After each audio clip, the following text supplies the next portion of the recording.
ఈ మధ్యకాలంలో ఒలింపిక్స్ జరిగినాయి. ఒలింపిక్స్‌లో మనకి పతకాలు రాలేదని చెప్పి ఆహ్, మనం రెగ్యులర్‌గా అనుకుంటాం. అన్ని దేశాలకు వస్తున్నాయి. మన దేశానికి రావట్లేదు. మనకి గోల్డ్ మెడల్ లేవు, ఆ మెడల్ లేవు, ఈ మెడల్ లేవు.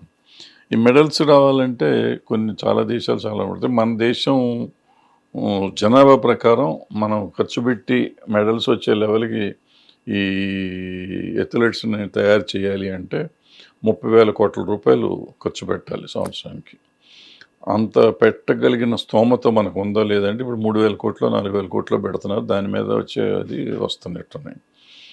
అది పెట్టొచ్చా పెట్టకూడదా అంటే మొన్నటిదాకా అసలు మనకి ఈ 77 సంవత్సరాలు మన నిన్నటితో. ఈ 77 సంవత్సరాల్లో మనం మొదట 15-20 సంవత్సరాలు అయితే అసలు ఆ పావర్టీ లైన్లో అసలు తిండి బట్ట లేకుండా ఉన్న దేశం నుంచి ఒక కొలిక్కి తీసుకొస్తానికి ఆ డ్యాములు కట్టి అవి చేసి ఇవి చేసి ఈ దేశాన్ని ఒక స్థాయికి తీసుకొస్తానికి మొదలుపెట్టిన పాత నాయకత్వం నుంచి అక్కడి నుంచి మెల్లిమెల్లిగా డెవలప్మెంట్ చేసుకుంటూ వస్తే రోడ్లు వేశారు, ఇండస్ట్రీస్ తెచ్చారు, చాలా చాలా చేసుకుంటూ వచ్చారు. మనకు ఒక స్థాయి తీసుకొచ్చింది ప్రభుత్వాలు అప్పటి నుంచి ఇప్పటి వరకు. అయితే ఈ పెరుగుదలతో పాటు లంచగొండితనం పెరిగిపోయింది. విపరీతంగా లంచగొండితనం పెరిగింది. నేను చెప్పిన మొదటి 20 ఏళ్ళు మనం డబ్బులు పెట్టగలిగే స్థాయి లేదు అప్పుడు. కానీ అప్పుడు ఏదో హాకీలోనూ దాంట్లోనూ అప్పటికి కూడా ఒక 2-3 మెడల్స్ వచ్చినాయి హాకీలో, ఇంకొకటి రెండట్లో. అప్పుడు అడపాదడప మనకు వచ్చాయి. బట్ అప్పట్లో మనం అసలు ఖర్చు పెట్టేవాళ్ళం కాదు. ఇప్పుడు క్రికెట్ మీద మాత్రం ఎక్కువ పెడుతున్నాం అని చాలామంది చెప్తారు. క్రికెట్ విపరీతంగా సంపాదిస్తుంది. 40,000 కోట్లు 50,000 కోట్లు సంపాదిస్తుంది. అన్ఫార్చునేట్గా వాళ్ళు ట్యాక్స్ కడతలా. నిన్న చెప్పాను ట్యాక్సులు చాలామంది కడుతున్నారు అది ఇదని. నా దగ్గర మీ దగ్గర గోల్డ్ లోడ్ కొడుతున్న ఈ ప్రభుత్వం ఐఈసీసీ దగ్గర బీఏసీసీ ఐసీసీ అదేదో ఉంది కదా, వాళ్ళ దగ్గర మరి ఎందుకు ట్యాక్స్ తీసుకోవట్లేదు తెలియదు. వాళ్ళ టర్న్ ఓవర్ ఎంత, వాళ్ళు ఎన్ని వేల కోట్లు వేస్తున్నారు. నేను చూసి ఎప్పుడు లాస్ట్ ఇయర్ చూసినప్పుడు 40,000 కోట్లు ఏమో ఉందనుకుంటారు. అదే 40 ఇప్పుడు ఇంకా పెరిగి ఉంటుంది, ఈ సంవత్సరం ఇంకా పెరిగి ఉంటుంది. అంత పెరిగితే మరి వాళ్ళకి ఎందుకు ట్యాక్స్ ఎగ్జంప్షన్ ఇస్తున్నారో తెలియదు. ఇస్తున్నారని విన్నాను నేను. అది తప్పైతే సబ్జెక్టు కండిషన్ అది. వాళ్ళు ఇచ్చుంటే మాత్రం దుర్మార్గం. ఇది ఎందుకు ఇస్తున్నారు, ఎందుకు తీసుకోవట్లేదు ట్యాక్స్? అది ప్రైవేట్ బాడీయే కదా, అంటే ఒక కార్పొరేషనే కదా. సో ఇట్లా చెప్పుకుంటూ పోతే వీళ్ళకి పథకాల కోసం ఇందాక అది కదా మొదలెట్టాం మనం. పథకాల కోసం మనం డబ్బులు ఖర్చు పెట్టాలి. 30,000 కోట్లు 30,000 కోట్లు ఇవాళ పెడితే చాలా పనులు జరగవచ్చు, చాలా చోట్ల చాలా విషయాలు జరగవచ్చు కదా. సో పథకం ఇంపార్టెంటా, మనకి ఇవాళ మనిషి ఎదుగుదల ఇంపార్టెంటా అనేది ఆలోచిస్తే డెఫినెట్గా మనకి మనిషి ఎదుగుదల కోసం అనేదే కావాల్సి వస్తుంది. అందుకని ప్రాబబ్లీ మనకి ఖర్చు పెడతలేదేమో. అంటే మనకి సెల్ఫ్ సఫిషియెంట్ అయ్యే సమాజం ఇంకా రాల. ఇవాళ 80 కోట్ల మందికి మనం బియ్యం ఫ్రీగా ఇస్తున్నాం. అంటే బిలో పావర్టీ లైన్ ఉన్నారు. వాళ్ళకి ఒక పక్కన తిండికి ఇవ్వాల్సిన పరిస్థితి మనం ఉండగా 30,000 కోట్లు పెట్టి స్పోర్ట్స్ నేర్పించి వాళ్ళ పథకాలు తీసుకొచ్చేస్తే సరిపోతుందా?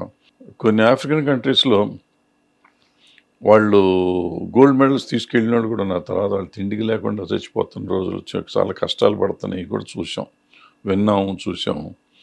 సో ఆ పరిస్థితిలో మనకు కాదు, మన గోల్డ్ మెడల్ కోసం వాళ్ళని తయారు చేసి వాళ్ళు తిండి లేకుండా చేసే పరిస్థితికి రాకుండా మనం ముందు సఫిషియెంట్ అయ్యి మనం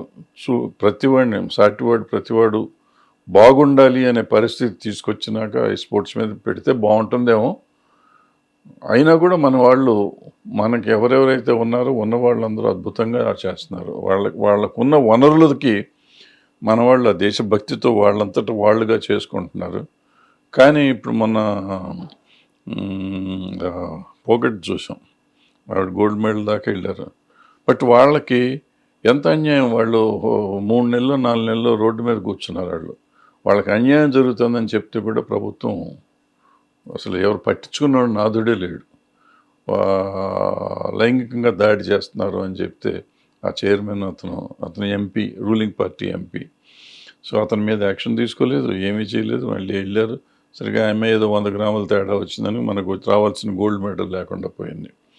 సో నేను డబ్బులు పెట్టి వాళ్ళని తయారు చేయటమే కాకుండా వాళ్ళకి కావాల్సిన వనరులు కూడా సరిగ్గా చూసి వాళ్ళని మరి గౌరవంగా చూడాల్సిన బాధ్యత కూడా ఈ ప్రభుత్వాలకు ఉంది. అది చేసిన రోజున అవార్డులు వస్తాయి.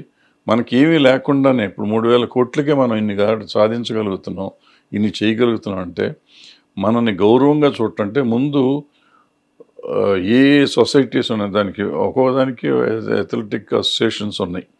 వాళ్ళందరూ సరిగ్గా నిష్టగా సిన్సియర్గా నిజాయితీగా పనిచేస్తే మనకి ఆ 3,000 కోట్లు కాదు 4,000 కోట్లు పెట్టినా కూడా ఇంకెక్కువ మంది ఎక్కువ అవార్డులు వస్తాయి.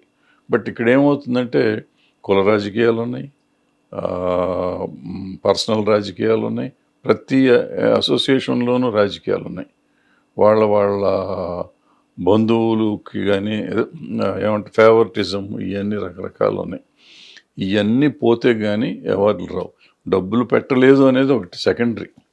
ముందు ఈ రాజకీయాలన్నీ మానేయాలి. ఈ రాజకీయాలు మానేసి నిజంగా పనిచేసేవాళ్ళు అథ్లెట్స్ ఉన్నారు, వాళ్ళని డెవలప్ చేయటంలో తయారు చేస్తే మనం పెట్టేదానితో కూడా చాలా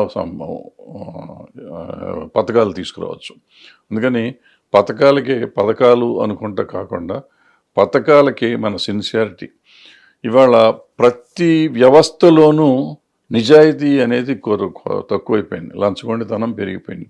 ఆ నిజాయితీ వచ్చిన రోజున అన్నీ సరిగ్గా ఉంటాయి. అందులో ఒలింపిక్స్ పథకాలు ఒకటి. Right, thank you. Hit TV app ని డౌన్లోడ్ చేసుకోండి. ఇందులో short news, live news, entertainment movies అన్ని అవైలబుల్ గా ఉన్నాయి. Please download Hit TV app. Hit TV app. Hit TV యాప్ని ఫ్రీగా డౌన్లోడ్ చేసుకోండి.